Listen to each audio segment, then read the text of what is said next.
What's going on, you guys? Welcome back to another video. So in this video, I want to talk about when the narcissist is about to discard you. And I also want to talk about when a dismissive avoidant is about to leave you. A lot about the dismissive avoidant and the narcissist are similar, but they are not the same. Because normally when a narcissist gets ready to discard you, they're going to show you better than they can tell you. They may not, verbalize how they are going to do things, but a dismissive avoidant is very detailed. They straight up and they're kind of cold with it, but they tell you exactly how they feel and they mean it. And when they say they're going to leave, you better take them serious because they're going to leave. And this can happen at any moment.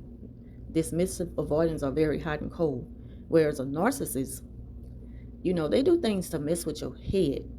And they love to get a reaction out of you. Nothing fancies them more than getting a reaction out of you. So if they can get inside your mind and have you worried about the fact that they're going to leave you for someone else, they get their kicks out of that. They like to see you in misery and hurt. It's a form of punishment to the narcissist for something that you didn't serve up to them. For some reason, they feel the need to do that to you out of the blue. A lot of times it has to do with them finding new supply or just getting more closer to the supply that they've always had around.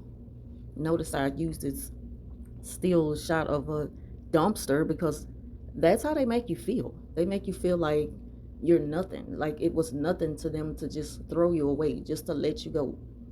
And so those are the different ways that a dismissive avoidant and a narcissist gets ready to leave you. Sometimes a dismissive avoidant will ghost you.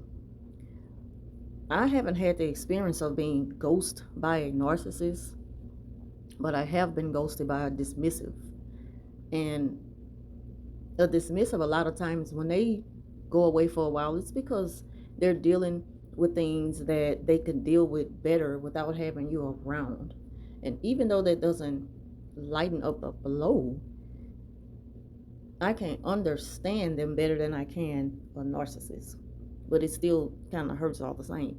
When you're dealing with a narcissist who just ups and discard you, you know that it's out of revenge. You know that their intentions are to intentionally hurt you. They're doing it to get a reaction out of you, to teach you a lesson. They are expecting a certain response from you or a reaction. And the thing about it is, with a dismissive, when they get ready to leave you, it doesn't matter what you say. They hear you, but it's just like for whatever reason they're dealing with other things.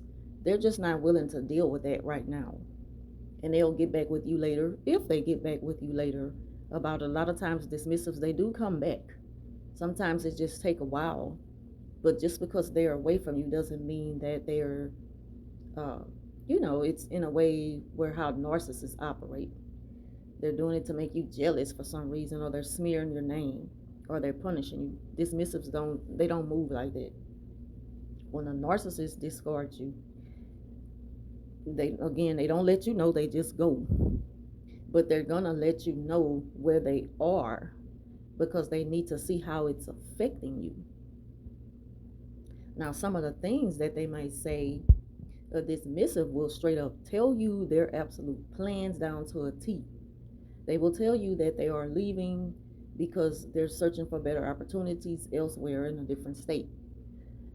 They may tell you that they want to take a break from the relationship, or they may not even tell you they want to break. They may just say that I think we're better off just being friends because I'm not feeling this no more. That's what they do. They're straight up, and again, it's served cold. They're not thinking from an emotional place at that point. Dismissives are very hot and cold people. One minute, they're just so deeply in love with you, and the next minute, it's nothing to them to just throw you away. To seek other things out there or whatever it is that has grabbed their attention for the moment. And it's just like tunnel vision in them. It's like when they got their mindset on something, that's what they got their mindset on, and they don't care who they leave behind in the dust. With narcissists, it's like they keep you on a long string. But at the same time, it doesn't matter how far behind you are, but they're not going to let that stream go. At the same time, there's, getting closer to other supply. So they don't really let you go for good. They just want you to feel the pain behind the decision that they made to let you go. But they don't really let you go. We know how narcissists operate.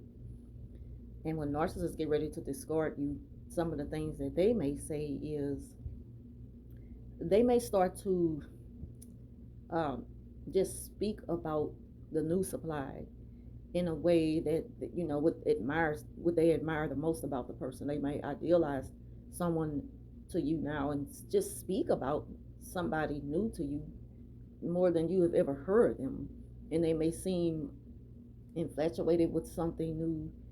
Just start to come up with new ideas about something that they never really had interest in, because you know them, so you know what they're all about. And all of a sudden they've taken interest in something that they've never spoke on before. Come on now. That's kind of like a dead giveaway that, okay, it might be somebody else in a picture now, or you seeing somebody else, or you've been cheating on me, or something like that. Or they just start to just come around less, or slow up on the love bombing, and just things that they would normally do. Anybody can pick up on it, because narcissists have a habit of doing things in a way to where it's a pattern. And once that pattern is broken, you can't help but to pay attention to that. So it makes you start to question their behavior and the way they move funny now. So that's how narcissists communicate when they're getting ready to discard you. That's one of the ways. I can only tell y'all based off my experience with it. But when it comes to the dismissives, they're going to tell you straight up, and it's going to hurt. It's going to cut. It's going to hurt, and they know that. But all they can do is say, "Well, I'm sorry, but I've made my mind up, and this is what I'm going to do."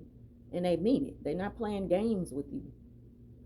With a dismissive, when you're in a relationship with them, when it's good, it's good. You can't see no wrong. You can't even imagine things going left with y'all.